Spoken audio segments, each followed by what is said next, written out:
शांत हों जिनके गुणों के गान में वे वर्धमान महान जिन विचरे हमारे ध्यान। समय सार परमागम के जो 11 गाथाएं हुई थी 97 तक, 86 से 97 तक, उन गाथाओं पर ऊपर लिखे हुए जो 6 कलश हैं उन कलशों की चर्चा चल रही है, जिनमें 58 नामक कलश के अर्थ को पढ़ते हैं। आपकी इस किताब में देखो है ना, समय सार नहीं रखा आपके पास, समय सार किसी के पास ही नहीं है। समय सार भी रखना चाहिए, क्योंकि हम यदि मूल संस्कृत में दिखाना चाहें तो वो संस्कृत इसमें नहीं रहती है, इसमें संस्कृत नहीं रहती है। और अकेले समय सार रखने से ये है कि उसमें और जो बातें लिखी हैं विशेष, जैसे बनारसी दास का कोट किया है और कोई पांडे राजमल जी की कोई बात कही है, जयसेनाचार्य की कोई बात कही है, तो वो नहीं मिलेगी। इसलिए दोनों चीज़ें अपने पास रखना चाहिए, समझ में ना।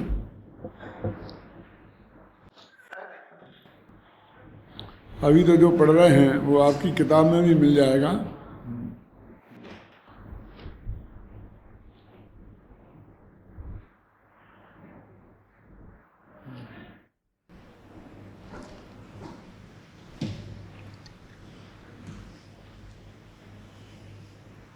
ये 58वीं कलश का सारांश लिखते हुए इसमें लिखाया गया है, बताया गया है। देखो यहाँ यह बताया गया है कि जिस प्रकार मृग मरीचिका में पड़े हुए मृग भयंकर गर्मी में आकुलित होकर भागते हैं और अंधकार में पड़ी हुई रस्सी को सर्प समझकर लोग आकुलित होकर भागते हैं, उसी प्रकार ज्ञान स्वभावी है भगवान आत्मा अज्ञान के कारण पर की संभाल में दौड़ धूप करता है।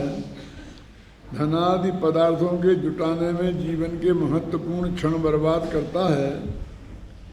देहादि की अनुकूलता के लिए भक्षा भक्ष के विचार रहित होकर असद आचरण करता है और पर पदार्थों और शुभाशुभ भावों का कर्ता धर्ता बनकर आकुलित होता है।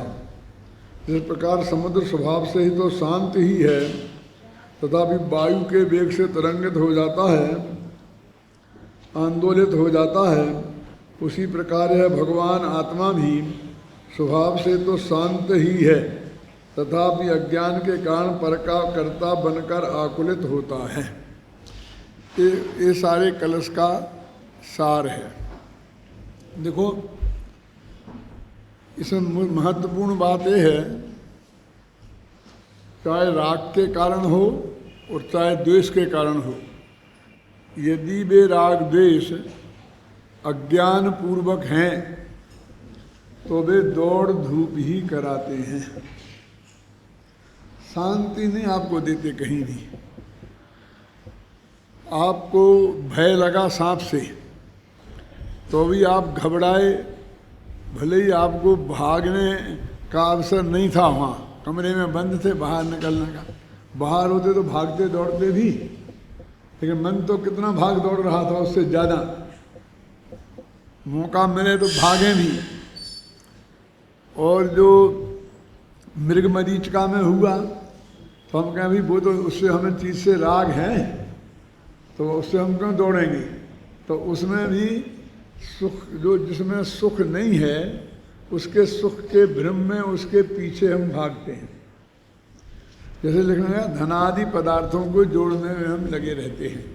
अब ये बात ऊपर से बहुत साधारण सी लगती है, हम इतनी बात भी नहीं जानते हैं क्या, लेकिन हम अपनी खुद स्वयं की वृत्ति को देखें अंदर में जाकर थोड़ा, कि ये सब शास्त्रीय भाषा में सुन लेने के बाद भी धनादि पदार्थों में माने लौकिक अनुकूलता में, आदि माने जो भी चीज़ें से हम आपको लौकिक अनुकूलता लगती है उनके पीछे हम दिन रात भाग दौड़ नहीं करते हैं। क्या हम हृदय की गहराई में इस मान्यता से ग्रस्त नहीं हैं कि यदि सुख और शांति मिलेगी तो ये सब चीज़ें अनुकूल रहेंगी तो ही मिलेगी, हैं? और निरंतर इनकी अनुकूलता बनाए रखने के लिए हम कितने आकुलित रहते हैं और कितनी भाग दौड़ करते हैं। और इनकी आकुलता बनाए रखना हमारे हाथ में नहीं है। ये तो मेंढकों को तौलने जैसा है। एक को उठा के रखो तो 3 उछल के नीचे गिर जाते हैं। ये मेंढकों का तौलना क्या होता है कि तराजू पर आपको अमरूद आम तौलने हो तो यहाँ बांट रख दो, इस पे आम रखो तो आसानी से तुल जाएंगे। लेकिन मेंढकों को तौलना हो तो आम में और मेंढक में फ़र्क क्या है? क्योंकि आम उछल कूद करके भागता नहीं है और मेंढक उछल कूद करके भागता है, क्योंकि वो अपनी इच्छा से तो तराजू के पल्ले पे गया नहीं है।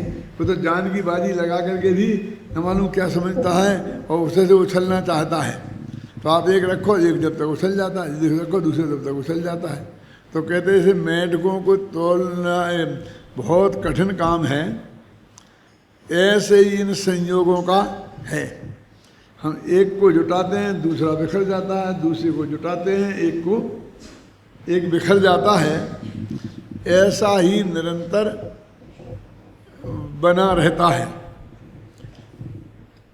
कदाचित कोई बहुत पुण्यशाली हो, चक्रवर्ती जैसा, और सारी अनुकूलताएं भी उसके सामने सब व्यवस्थित हो जाएं, तब भी वो निराकुल नहीं होता है।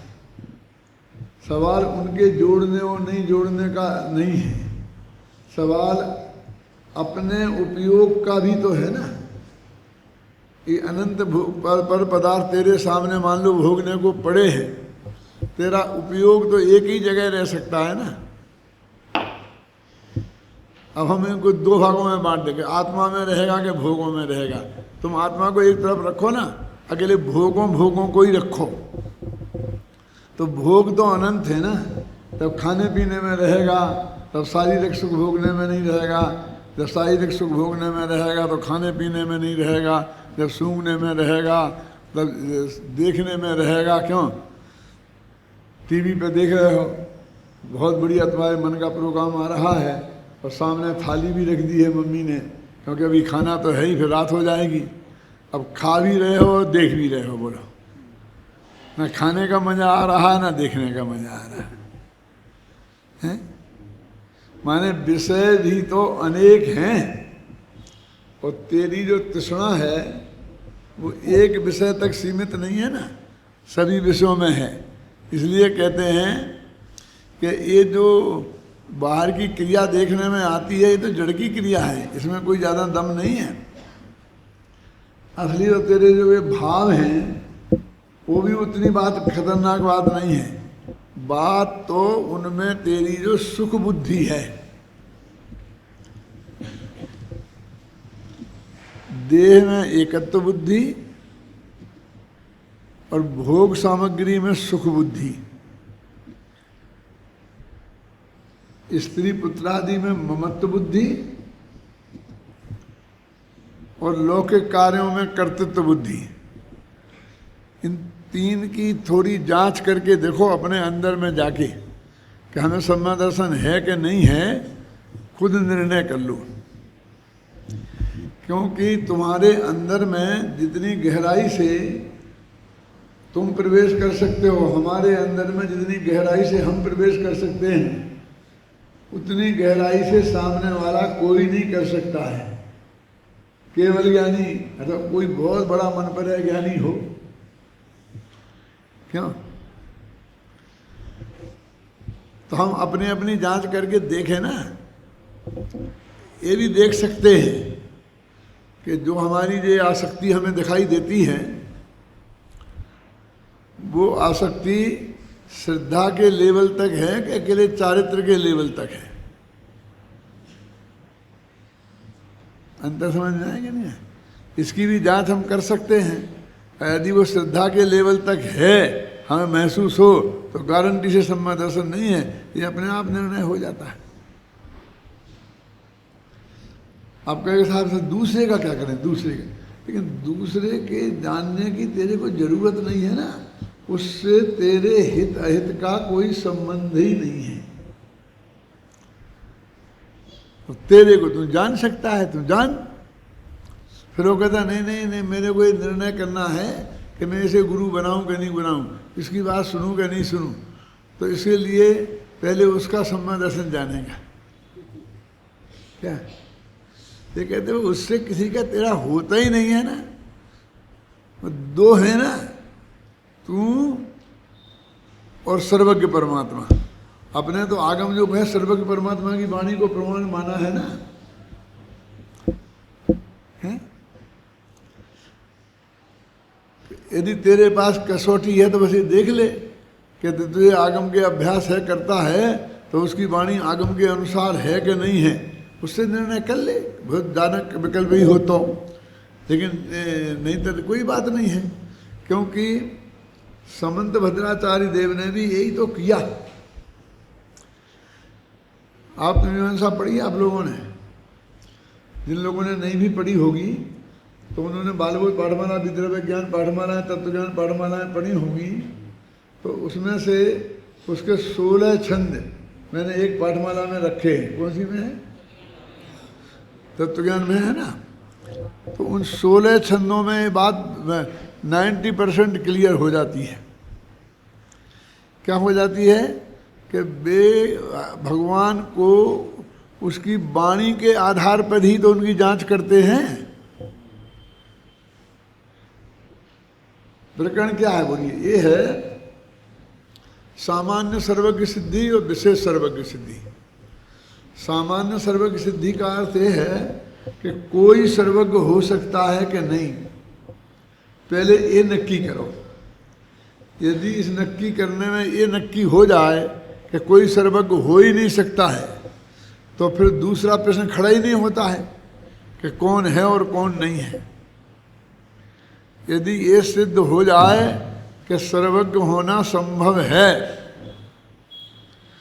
तो फिर ये सिद्ध हो कि जो जितने लोग थे जो भगवान कहलाते हैं, उनमें से कौन सर्वज्ञ है और कौन सर्वज्ञ नहीं है। इसको बोलते हैं विशेष सर्वज्ञ सिद्धि। इसे बोलते हैं सच्चे देव का निर्णय। इन लोगों का नाम रखा आप्त मीमांसा, माने आप्त माने सच्चे देवकी के बारे में विचार। तो उन्होंने कहा कि अब कैसे करें भैया निर्णय। अब वे तो हजारों वर्ष पहले हो गए, महावीर भी, बुद्ध भी, जो भी और शंकराचार्य जो भी हैं हुए ना, आज तो है नहीं। और आज भी होते तो हम कैसे जांच करते हैं? तो वो कहते हैं कि हमने उनकी वाणी को हमने आगम और तर्क की कसौटी पर कस के देखा। आगम तो उनकी वाणी ही हो गई, तो उनकी कही हुई बात माने आगम, उसको हमने तर्क की कसौटी पर कस के देखा। देखो, और इससे निर्णय किया कि जिस बात जिसने बताई है वो सर्वज्ञ होना चाहिए कि नहीं होना चाहिए। क्या? तो मेरे कहने का मतलब है कि उन्होंने हमको किसी का भी कि वो ज्ञानी है कि अज्ञानी है पर के बारे में कोई निर्णय करना हो, तो उसकी वाणी के आधार पर तो किया ही जा सकता है ना। क्या कोई दूसरा आधार हो सकता है? शांति नहीं। और वो वाणी भी विशेष रूप से लिखित। आप कहेंगे क्यों? मौखिक पे भी हो सकता है, ऐसा नहीं कि नहीं हो सकता है, लेकिन वो हमारे पास परीक्षा करने को 24 घंटा मौजूद नहीं है ना। 1 मिनट में कहते हमने नहीं कहा था ऐसा, आप नहीं समझे सही। और ऐसा हो भी सकता है कि उसने जो कहा हो हमने उसे सही रूप में ग्रहण नहीं कर पाया हो, तो रिपीट करने के बाद हमारे पास साधन नहीं है बार बार, तो वो चीज़ हमारे सामने उपस्थित है। तो हम उसी के आधार पर तो निर्णय करेंगे ना। मैं पूछता हूँ कुंद आचार्य सर्वश्रेष्ठ आचार्य थे, आपने काय के आधार पर नक्की किया? आपने पंडित टोडरमल जी महान विद्वान थे, काय के आधार पर नक्की किया है? पांडे राजमल जी ने, दादा पांडे राजमल जी वही राजमल जी हैं जिन्होंने कलश टीका लिखी, उन्हीं ने पंचाध्यायी लिखी है, दो अलग अलग नहीं है। वो साधर्मी भाई जो पांडे हैं वो अलग हैं, जो टोडरमल जी के साथ थे, और ये उनके पहले हुए हैं, बनारसी दास के समय के पहले। आपने शायद ऐसा कहा था, हैं? हाँ, ब्रह्मचारी राजमल जी वो पंडित टोडरमल जी के ज़माने में थे, और ना उनने पंचाध्यायी लिखी और ना उनने कलश टीका लिखी, उनने ज्ञानानंद श्राप का चाल लिखा। वो ये जम्बू स्वामी चरित्र, पंचाध्यायी और कलश टीका ये लिखने वाले पांडे राजमल जी हैं।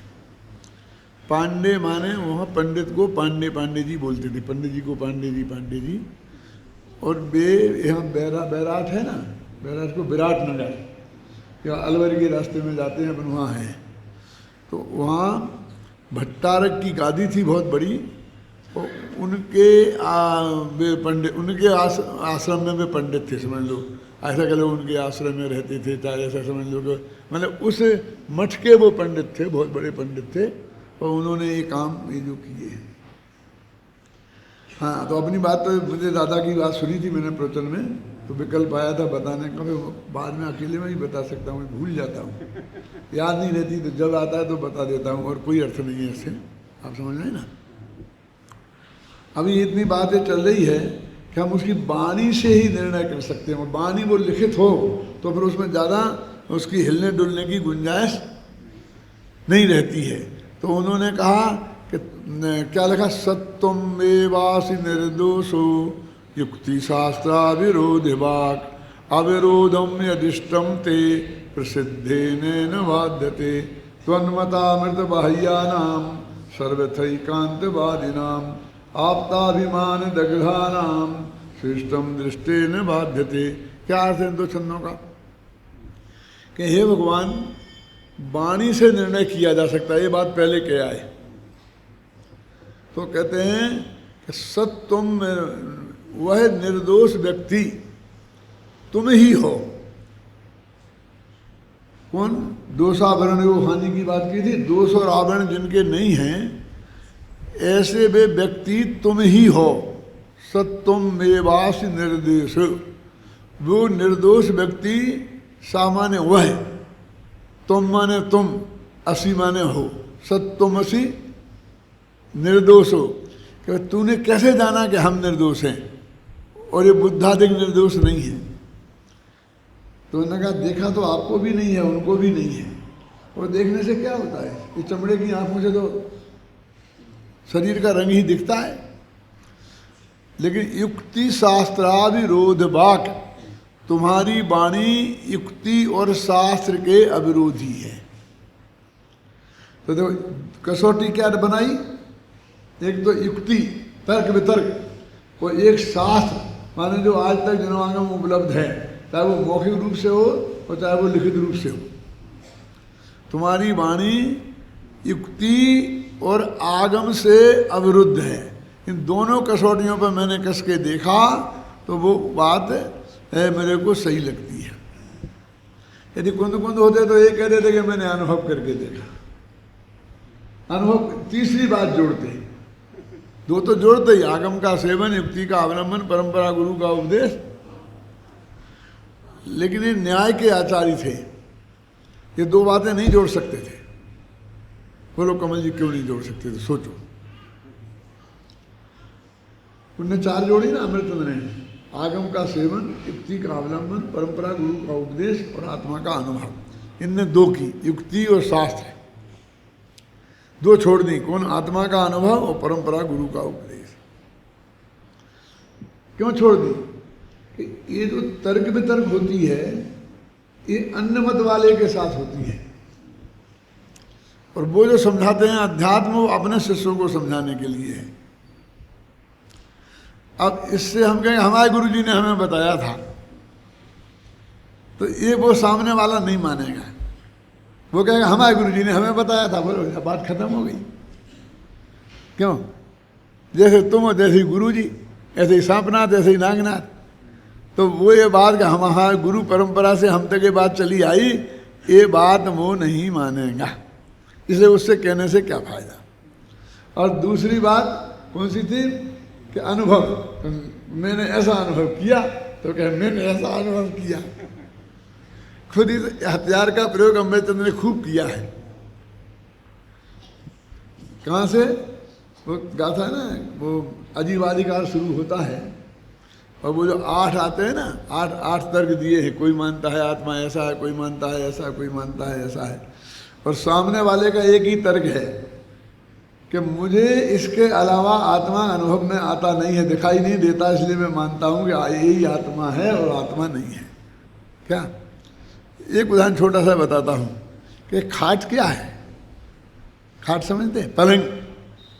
तो वो कहता 8 लकड़ियों के संयोग के अलावा और खाट है क्या? 4 वो क्या पाए, 2 पाटी और 2 सीरा, समझते हैं ना? वो लंबी लंबी होती है वो पाटी, और जो छोटी होता है उसे सीरा बोलते हैं। सिरहाना, सीरा माना सिरहाना। इनके अलावा खाट है क्या? वो कहता है क्योंकि मुझे इसके अलावा कोई खाट देखने में नहीं आती। तर्क ये है। आचार्य कहते हैं इसी प्रकार ये 8 कर्म, ये शरीर, 8 अंग, ये सब, इनके अलावा आत्मा फात्मा है क्या? मुझे इसके अलावा कोई आत्मा देखने में नहीं आता। मैंने अनुभव का तर्क दिया। तो अमृतचंद कहते हैं कि मुझे इस देह से भिन्न भगवान आत्मा एकदम स्पष्ट दिखाई देता है। तो उस अनुभव के तर्क से काट दिया ना, कि तू कहता हमें दिखाई देता, हम कहते हैं हमें दिखाई नहीं देता है। तू कहता हमें दिखाई नहीं देता, हम कहते दिखाई देता है। इसलिए 2 चीजें नहीं चल सकती सामने वाले के सामने। ये 2 रखी कौन? युक्ति और आगम। अब युक्ति तो हम आप जो बात करेंगे वो है, और आगम, अब जिस धर्म को तुम मानते हो उस धर्म में जो आज तक शास्त्र उपलब्ध हैं, और तुम कहते हो कि हम इनके अनुयायी हैं, तो फिर तुम उनकी सत्यता की जिम्मेवारी तुम्हारी है। तो वो आगम कहलाता है। तो कहते हमने आपकी वाणी को युक्ति और आगम के अनुकूल पाया, इसलिए हम आपको सर्वज्ञ मानते हैं कि आप थे और वो नहीं थे। आप थे, इतने काय में कहा, एक छंद में, कि सत्वम एवासि निर्दोषो क्यों युक्ति शास्त्रा विरोध वाक। तुम्हारी वाणी युक्ति और शास्त्र के अविरोधी है। अविरोधम यधिष्ठम ते, आपने जो अविरोध बात कही है, तब प्रसिद्धेन बाध्यते, वो प्रसिद्ध प्रमाणों से बाधित नहीं होती। और प्रसिद्ध प्रमाण माने प्रत्यक्ष है, अनुमान है, जो प्रमाण है जिनसे वस्तु सिद्ध की जाती है, उन प्रमाणों से सिद्ध होती है, बाध्य नहीं होती है। इसलिए आपकी बात सच्ची है। और सामने वाले की क्यों नहीं है? कि त्वन मतामृत बाह्यानाम सर्वथई एकांतवादी नाम, तुम्हारे मत रूपी अमृत से जो बाहर है। देखो कितना बढ़िया शब्द है, त्वन मतामृत। त्वन माने आपके, मत माने मान्यता, रूपी जो अमृत, त्वन मतामृत बाह्यानाम, उससे जो बाहर हैं। वे कैसे हैं? आपताभिमान दग्धा नाम, मैं आप तो हूं, इस अभिमान से जले हुए हैं। क्या? त्वन्मतामृत बाह्यानाम सर्वथा एकांतवादिनो, वे सर्वथा एकांतवादी हैं, आप अनेकांतवादी हो। आपताभिमान दग्धा नाम, अपने आप तत्व के अभिमान से जले हुए हैं। लेकिन श्रेष्ठम दृष्टेन बाध्यते, कि जो वे बोलते हैं उनकी बात स्टेन प्रत्यक्ष आदि प्रमाणों से बाधित हो जाती है, इसलिए वे नहीं है और आप हो। उन्हें सामान्य से बात कह दी। अब शिष्य कहता है कैसे? तुम सिद्ध करो। न्याय शास्त्र की भाषा है तथा ही, हम इसी को सिद्ध करते हैं कि तुमने कितने तत्व बताए? क्या सुनोगे तो जमीन खिसकेगी, अभी घबराओ नहीं। तुमने जो 4 तत्व बताए हैं वे तर्क की कसौटी पर खरे उतरते हैं, और दूसरों के बताए हुए तत्व की कसौटी पर खरे नहीं उतरते हैं। 4 तत्व सुने नहीं, 7 सुने थे, 9 सुने थे, क्यों? तत्वासूत पढ़ा था तो 7 सुने थे, समयसार पढ़ लिया तो 9 सुन लिए।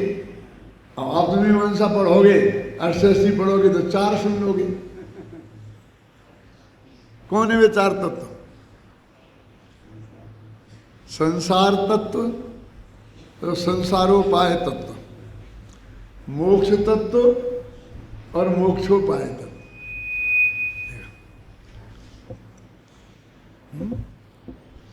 संसार तत्व, अब जीव अजीव का संयोग, आश्रय, बंध, ये सब संसार तत्व है। पुण्य पाप,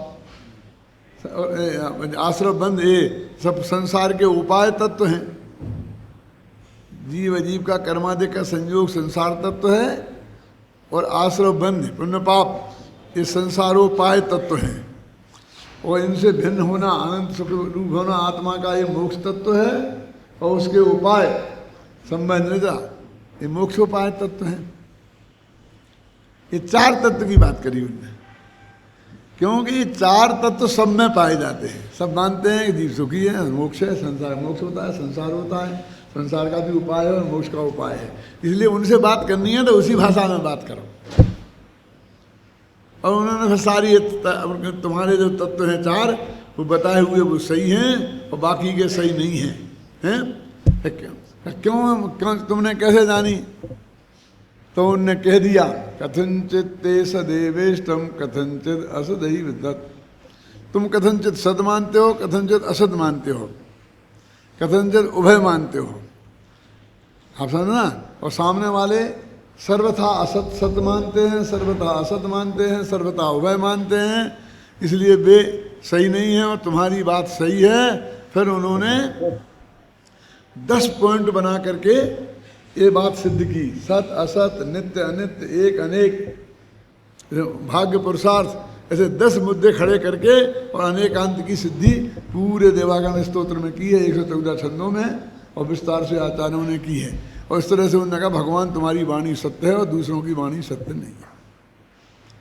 तो मैं इतनी बात आपको क्यों बताई? क्योंकि हमारी परीक्षा का अधिकार उस वाणी के आधार पर होता है।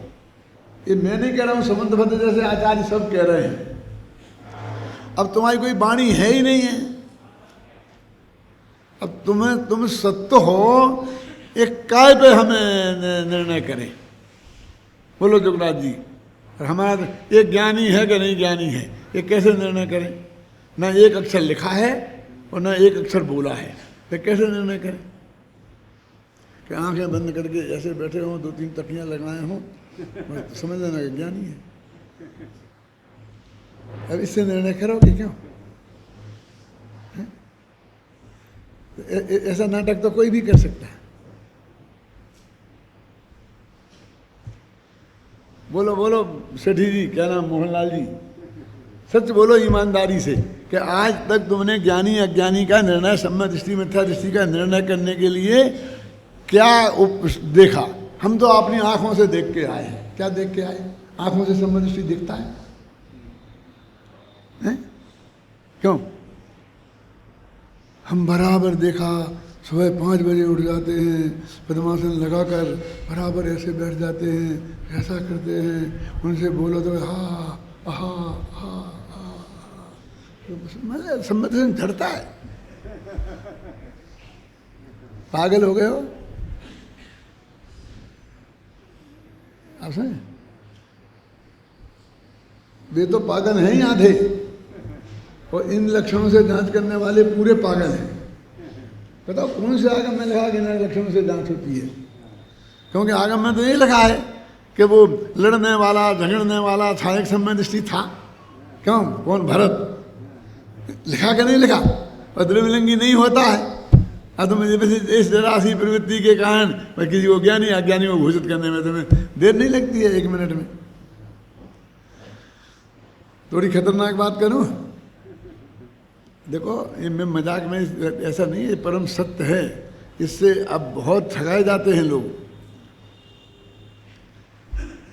किसी का नाम नहीं लूंगा, लेकिन अपने अपने मन से कल्पना कर लेना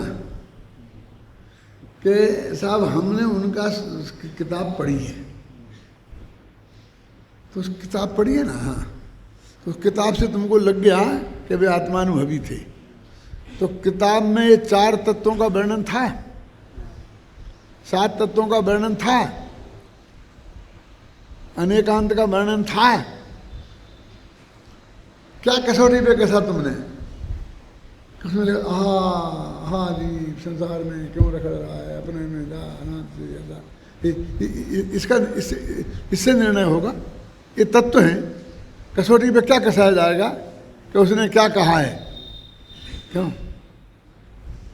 है? ये चंद्रमा घूमता है कि पृथ्वी घूमती है, इसके बारे में निर्णय करना हो तो किसकी बात सच्ची है? कैसे कितना बढ़िया चंद्रमा है, फलानी की रात्रि है, इतना रखता है, ऐसा होता है, ऐसा अमृत झरता है, इससे होगा निर्णय?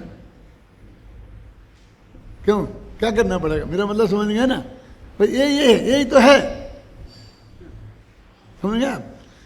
है कहाँ? सर्वांग दर्शन है कोई क्या? नहीं, समझे ना? उसकी वाणी में सर्वांग दर्शन नहीं होगा तो उसे कसौटी पे कसे कैसे? शांति समझ में आया कि नहीं आया? तत्व की तो एक ही बात नहीं है। आपको लगता है वो सब तत्व की बातें हैं, लेकिन पूरी किताब में एक बात तत्व की नहीं निकलती है। तत्व वस्तु के स्वरूप को तत्व बोलते हैं भाई साहब। 7 तत्वों को हो, बस का निरूपण हो, ये सब बात हो, तब उसके बाद में डिसीजन हो ना। हमारे आचार्यों ने तत्व की कसौटी पर कस कस करके निर्णय किए है ना, उनकी वाणी को। तो वाणी है कहाँ जिसको हम कसें?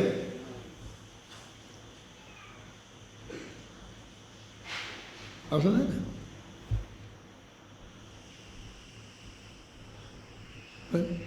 कोई भी मत खड़े हो गए उनके नाम पर, सैकड़ों मंदिर बन गए, ये सब हो गए, लेकिन बताओ तो कि ये है उनका मत, ये है सिद्धांत। उनके मत के इतने तत्व हैं, इतने द्रव्य हैं, ये वस्तु की व्यवस्था है, ये उनका इतिहास है, ये उनका भूगोल है, ये सब नहीं होगा भाई साहब तो वो किसी का उससे नहीं होगा कुछ भी सिद्ध।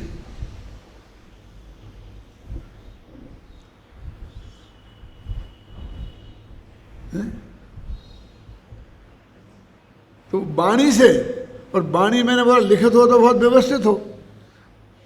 अब कोई ऐसा ज्ञानी है जो सैकड़ों वर्ष पहले हो गया है, अब उसकी तो जो कुंद कुंद से लेके जो भी आज तक है उसकी वाणी कोई तो परखा जा सकता है। अब कुंद कुंद जब आहार को निकलते थे तो कैसे निकलते थे, एक ही घर में जाते थे कि नहीं, वो आखिरी पालते थे कि नहीं पालते थे, इसका निर्णय हम कैसे करेंगे बोलिए? क्यों है? कि एक ही घर में चौका लगता था और वे वहीं जीम लेते थे, अब इसका निर्णय हम कैसे करें?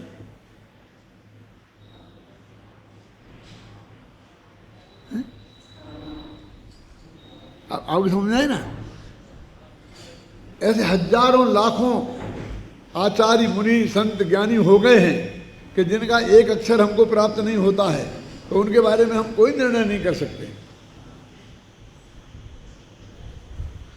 उनके बारे में ज्ञानी हैं ये भी नहीं कह सकते हैं, तो अज्ञानी हैं ये भी नहीं कह सकते हैं। उन्हें ज्ञानी कहना जितनी बड़ी गलती है, उससे बड़ी गलती उन्हें अज्ञानी कहना है।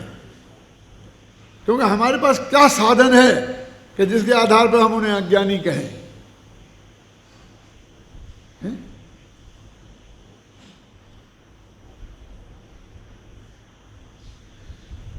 तो इसलिए वो कहते हैं कि हम ये निर्णय करें।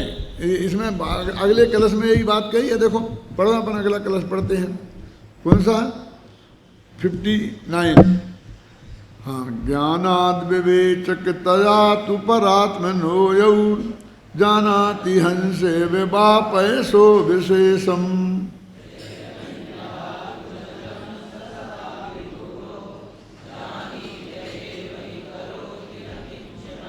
हाँ, पद्यानुवाद पढ़ो।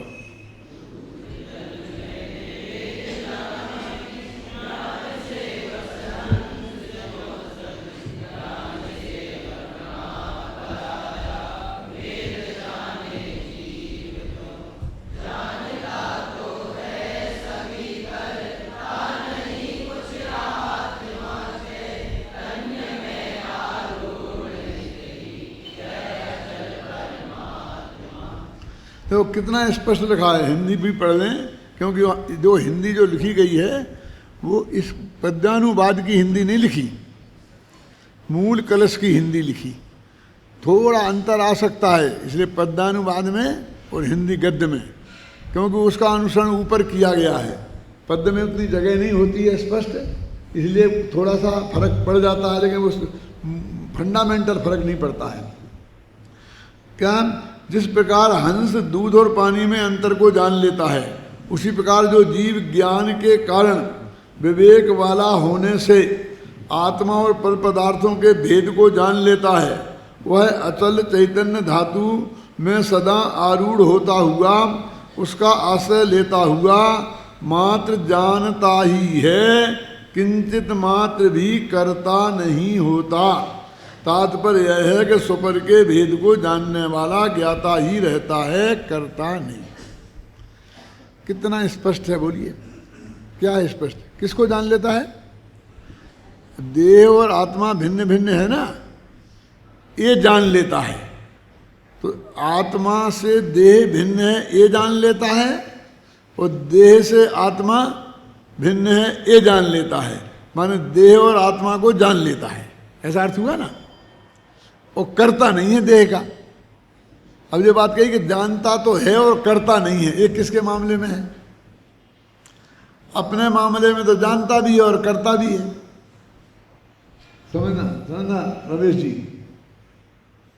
तो ये जानता तो है किंतु करता नहीं है, ये कमेंट्स किसके बारे में है मैं आपसे पूछना चाहता हूं। पर के बारे में ही है ना। अब कितना क्लियर लिखा कि करता नहीं है और जानता है। अब आप कर्ता के समान ज्ञान जानने का भी निषेध करना चाहते हैं, क्यों? वो उसी नए का विषय है, उसी नए का विषय है। अभी पूरे नयों के नाम तो मालूम नहीं है, एक एक नए की परिभाषा मालूम नहीं है, वो एक बात पकड़ के बैठ गए बस कहीं से। कितना क्लियर लिखा, जानता तो है परंतु करता नहीं है। किसका? स्वा के मामले में तो ये कमेंट्स होगा नहीं, क्योंकि स्वा को तो जानता भी है और करता भी है? लेकिन ये पर के बारे में ही कमेंट्स है कि नहीं, कि हम जब तेरे को करने का कर्तापने का निषेध करते हैं तो जानने के निषेध करने लगता है तू। जब जानने के का प्रतिपादन करते हैं तो कर्ता मान बैठता है। तो मैंने आपको यहाँ से बात शुरू की थी कि ईमानदारी से देखो कि देह की क्रिया को आत्मा जानता तो है, करता नहीं है। कि धनादि को हम जानते तो हैं, करते नहीं हैं। पर में ऐसा ही है ना। इसका जो हमारे पास संयोग हुआ है उसमें ना हम निमित्त हैं और ना हम उपादान हैं, क्योंकि उस द्रव्य का परिणमन तो उसी के अधीन है ना। और निमित्त पुण्य पाप कर्म का उदय है, फिर तू कौन होता है बीच में? तुम बस बना फिरता है, कर्ता बना फिरता है, मालिक बना फिरता है, और उसमें सुख बुद्धि बनी रहती है कि उसी से मुझे सुख होगा, इसीलिए उसको जोड़ता रहता है। बराबर जोड़ते रहने की प्रवृत्ति ऐसी मान्यता हो जाने के बाद भी हो सकती है। भरत चक्रवर्ती छखंड की विभूति को जीतने के लिए जब मिथ्या दृष्टि था तब नहीं निकला था, जब सम्य दृष्टि था एक सम्य दृष्टि तब निकला था। क्यों? क्योंकि मिथ्या दृष्टि को चक्रवर्ती जैसा पुण्य बंधता ही नहीं है। कहाँ लिखा? हाँ, ज्यादा बता रहे हैं। साहब का चार में लिखा है, रत्नगण साहब का चार में पहले अध्याय के जो 41 छंद हैं वो अंत के 3-4 छंद पढ़ो कि संबंधिष्टि जीव को इंद्र पद की प्राप्ति होती है, ये चक्रवर्ती पद की प्राप्ति होती है, ये होती है, ये होती है, लिखा ना कि चक्रवर्ती संबंधिष्टि को होते हैं। और वो 6 खंड की विभूति, वो अभी वो बाहर की क्रिया और बाहर के विकल्प से बात नहीं है, विकल्प भी था और क्रिया भी थी, लेकिन सारा सुधार तो श्रद्धा के लेवल की बात है। और वहाँ की हम बातें नहीं करते, हम कैसे मान लें साहब, दिन ना रात तो लगे, दिन ना रात तो लगे, लेकिन वो श्रद्धा के लेवल पर वो 6 खंड की विभूति में उन्हें सुख बुद्धि नहीं है, है? इसलिए वे उसके कर्ता नहीं हैं, उनकी इच्छा के अनुसार कुछ होता नहीं है। होता होता अब वो चाहें कि मुझे चक्रवर्ती नहीं बनना है तो नहीं बने, बोलो ये है तो उनके हाथ में। तो अभी वो तो सब नियोग है, अरे नियोग के बहाने क्यों टालते हो? उस स्थिति का स्वरूप ही ऐसा है कि वो चाहेगा हमें नहीं बनना तो नहीं, लेकिन वो चाहेगा ही नहीं ना, वस्तु स्वरूप के विरुद्ध क्यों चाहेगा? हमारे पिताजी एक बहुत बढ़िया कहावत कहा करते थे कि एक आदमी था, उसके पास एक बहुत दुबली पतली कुतिया थी। कुतिया समझते, कुत्ते का स्त्री लेंगे, कुतिया थी, समझ गए ना, बहुत दुबली पतली। तो सब लोग उसे चलाते थे, मजाक करते थे कि तेरी ये मरी मराई कि कुतिया को क्यों पाल के क्या करेगा तुम, ये तेरी क्या रक्षा करेगी, ये तेरी क्या रक्षा करेगी, क्यों? तो वो कहता था कि मेरी कुतिया मन धरे, हमारी बुंदेलखंडी भाषा में, तो शेर को टोर खाए। क्या मन धरे तो शेर को टोर खाए, ये बुंदेलखंडी भाषा है। इसका अर्थ है कि यदि वो चाहे तो शेर को भी मार के खा सकती है, निकल जाए, इतनी ताकत है उसमें। क्या समझना क्या कहता हूँ? यदि मेरी कुतिया मन धरे तो शेर को भी टोर खाए। टोर खाए का मतलब समझ गए आप? लेकिन कभी मन धरेगी नहीं कि क्यों नहीं टोर के खाया शेर को, क्योंकि उसने मन नहीं दिया। आपको मजाक लगता है, हंसी लगती है, ये बात आप कैसी क्या बातें कर रहे हैं? मैं शास्त्र का बताऊं ऐसा कथन, बिल्कुल हूबहू। सक्को जम्बू दीवो, क्या अर्थ है कि इंद्र चाहे तो जम्बू द्वीप को ऐसा पलट सकता है, जैसे गेंद की वजह से अपन ने ये किताब उठाई और ऐसी है ऐसी कर दी, ऐसा जम्बू द्वीप को, सुमेर पर्वत को नहीं, जम्बू द्वीप को ऐसा उठा के ऐसा पलट सकता है इंद्र चाहे। सक्को जम्बू द्वीपो गोमर सार में लिखा है। तो आज तक पलटा है क्या दफे कि चाहे तो पलट सकता है, वो छायक संबंधिष्टि है, कभी चाहेगा ही नहीं, ना आज तक चाहा है ना कभी अनंत काल तक चाहेगा। बोलो क्या फर्क है इसमें उसमें? इतना ही तो फर्क है ना, ये वास्तव में उसमें ऐसी शक्ति है और वो उसका प्रयोग नहीं करेगा, और कुतिया में उतनी शक्ति नहीं है और वो नहीं चाहेगी, लेकिन इस टाइप के कथन तो है ही ना। यानी शक्ति का स्वरूप बताने के लिए इस तरह के कथन आगम में भी हैं क्या नहीं है, मेरे कहने का मतलब। तो श्रद्धा और चारित्र के लेवल में कितना अंतर है, तो ये बात आपको कैसे बाहर की 2-4 क्रियाएं देख के आप कैसे निर्णय कर सकते हो? भाई 2-4 क्रियाएं जो तुमको पसंद नहीं है, कि तुमको ये लगती हैं कि ये खराब हैं, उनको देख करके उसके अज्ञानी पने का, और 2-4 क्रियाएं जो तुमको पसंद हैं उन्हें देख कर उसके ज्ञानीपन का निर्णय कैसे कर सकते हो? क्रिया से निर्णय हो ही नहीं सकता, वो कसौटी ही नहीं। अभी तुम्हें कसौटी का ही पता नहीं है, अभी तुम तोलना तो बहुत बाद की बात है, अभी तुम तोलना जानते ही नहीं हो कि तोला कैसे, किसी चीज का निर्णय कैसे किया जाता है, अबे तुम्हें इसकी खबर ही नहीं है। परीक्षा कैसे की जाती है इसकी अभी तुम्हें खबर ही नहीं है, ख्याल में कैसे निर्णय कर सकते हो? और हम तो निर्णय करके घोषणाएं भी करते रहते हैं, हम निर्णय करते, अरे तुम्हें है समझ, हमें तो नहीं है, तो तुम्हें नहीं हो, तुम उसके दूसरे के बारे में निर्णय कर सकते हो? और तुमने करके घोषित कर दिया, क्यों?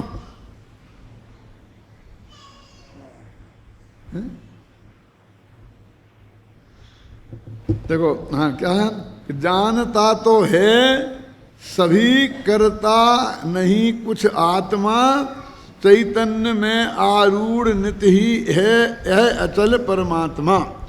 ऊपर के मुद्दे की बात यह है कि इन्हें सिर्फ ये बताना है भैया कि ये सारा काम ज्ञान में ही होता है।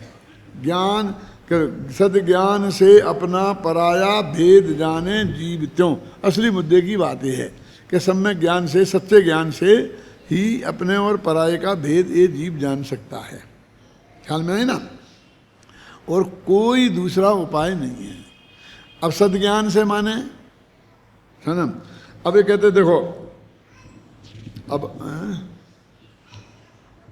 एक कलश और है, ये पढ़ लें, फिर बाद में जो कलश आएंगे मेरे ख्याल 60, हाँ 61-62 जो कलश आएंगे वो अगले प्रकरण की भूमिका होंगे। ये इस प्रकरण का अंतिम कलश है ये, जो अभी पढ़ रहे हैं।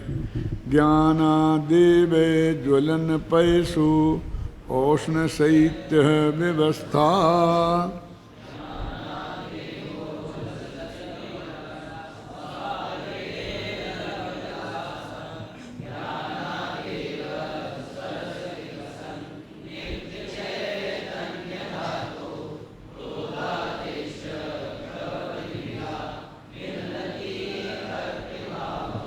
हाँ कलश अर्थ पद्यानुवाद पढ़ो।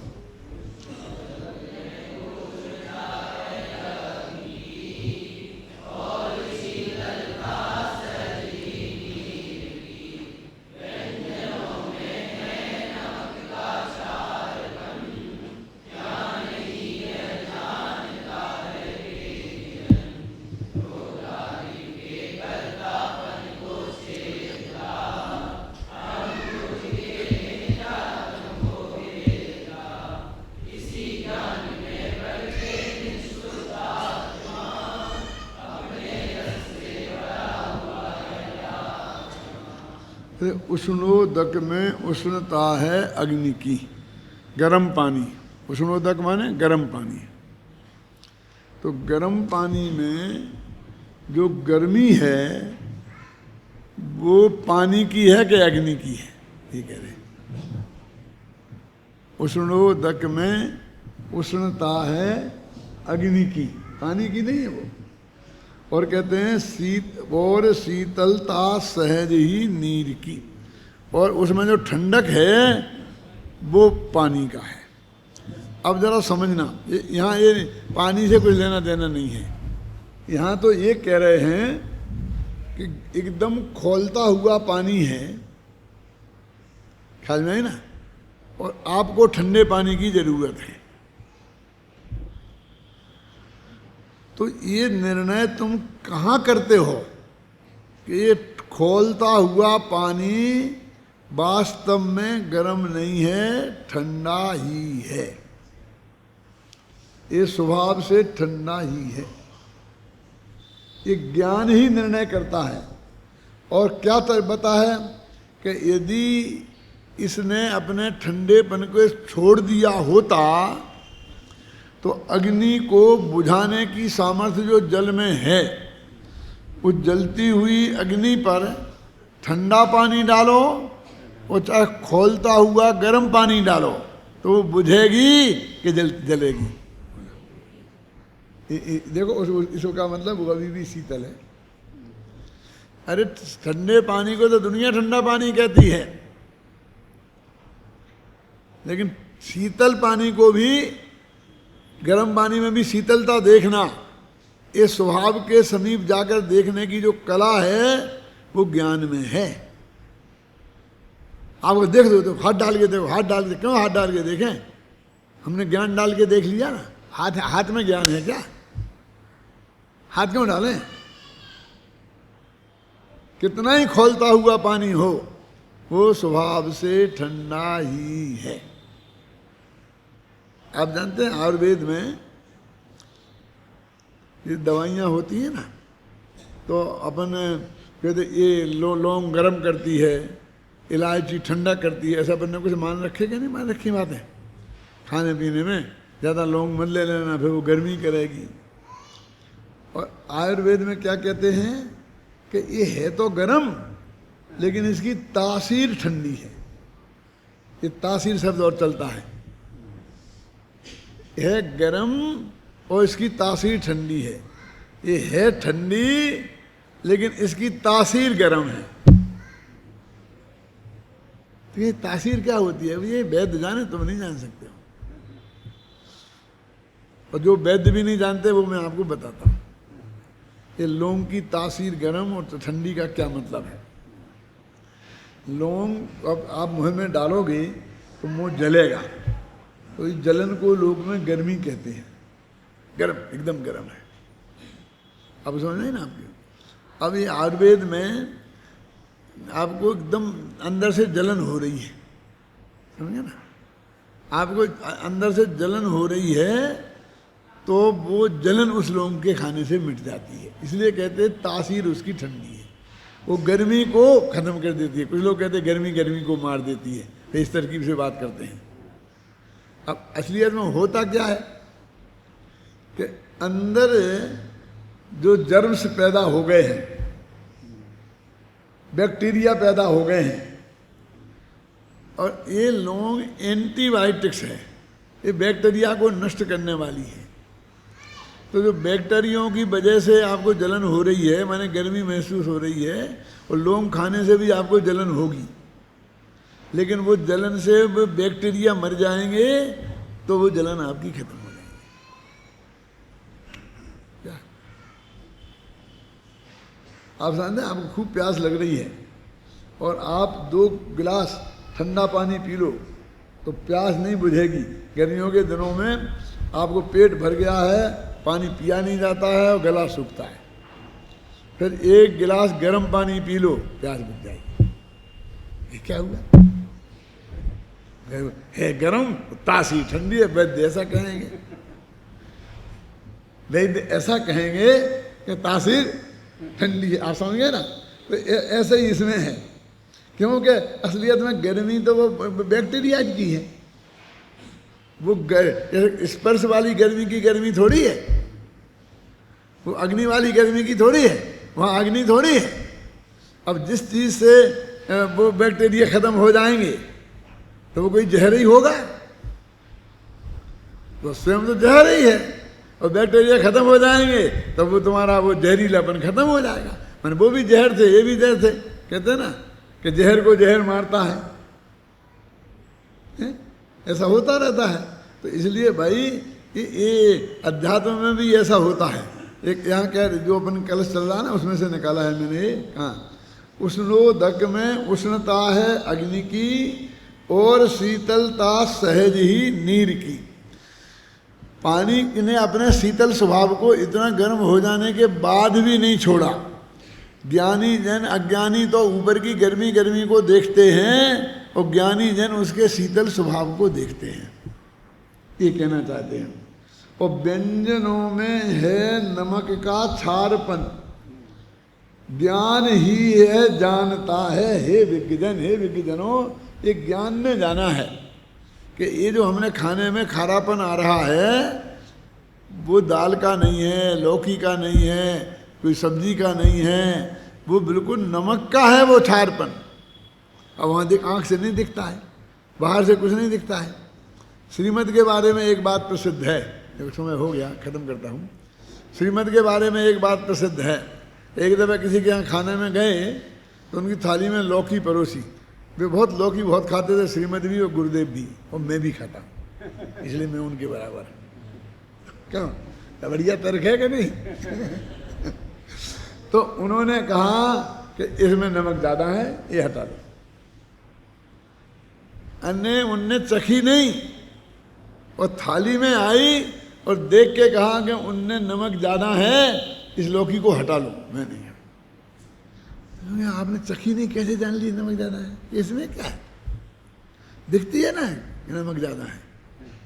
बोलो कि उनने कहा कि जो अपन लौकी को बनाते हैं ना, एक टुकड़े करके, फिर उसे सिजाते हैं, तो सिजाने के बाद में भी वो सीज जाती है, फिर भी उन टुकड़ों का आकार वैसे ही का वैसा बना रहता है।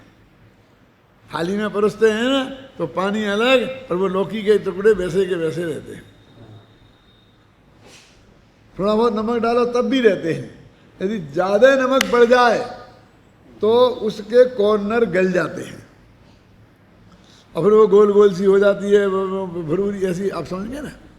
तो इस लौकी के कॉर्नर गल गए हैं, इसका मतलब इसमें नमक ज़्यादा है। कहाँ से जाना? ज्ञान से जाना है। ये करें ज्ञान से जाना। अब मालूम कौन कौन से ज्ञान लगे इसमें, कौन कौन से लगे? तुम न्याय शास्त्र पढ़ने वाले विद्यार्थी बताओ। एक तो प्रत्यक्ष, एक कॉर्नर गले हुए देखे हैं, फिर दूसरा अनुमान, उससे उन्हें अनुमान लगाया, फिर तीसरा तर्क, व्याप्ति ज्ञान कि जहाँ जहाँ नमक ज़्यादा होगा वहाँ ये गल जाएंगे, और फिर उसमें व्याप्ति ज्ञान में पृथ्वी ज्ञान और पृथ्वी ज्ञान में स्मृति। तो प्रत्यक्ष, स्मृति, पृथ्वी ज्ञान, तर्क और अनुमान है, और इतनी चीजें उनके उसमें ज्ञान ने इतनी प्रक्रिया अंदर अंदर अंदर चली है ना। अब आपने सुन ली और आप भी जान लेंगे तो आपके कितना ज्ञान काम करेंगे। देखो ये लड़का समझ गया, हमारे आगम और जुड़ जाएगा। क्यों कि आपने अपने ज्ञान से निर्णय नहीं किया, आपने ये सुन लिया ना हमसे ऐसा। तो ये आपकी जो वो जिसे बोलते हैं जो तर्क, व्याप्ति आपको आगम ज्ञान से मिली। व्याप्ति ज्ञान आगम ज्ञान से मिला, ख्याल में आई ना। और उसका फिर आपने स्मृति, पृथ्वी ज्ञान, तर्क, अनुमान ये सब लगाए, तो उससे जितने ज्ञान आपके पास हैं उस सारे ज्ञान से वो आपने निर्णय किया। और वास्तव में वो ज्ञान तो एक ही है, एक समय की एक ही पर्याय है ना। उसमें इतने प्रकार की योग्यताएं हैं, इतने ज्ञान नहीं है। उतने प्रकार की योग्यताओं के हमने अलग अलग नाम रख दिए, ज्ञान तो वास्तव में एक ही है।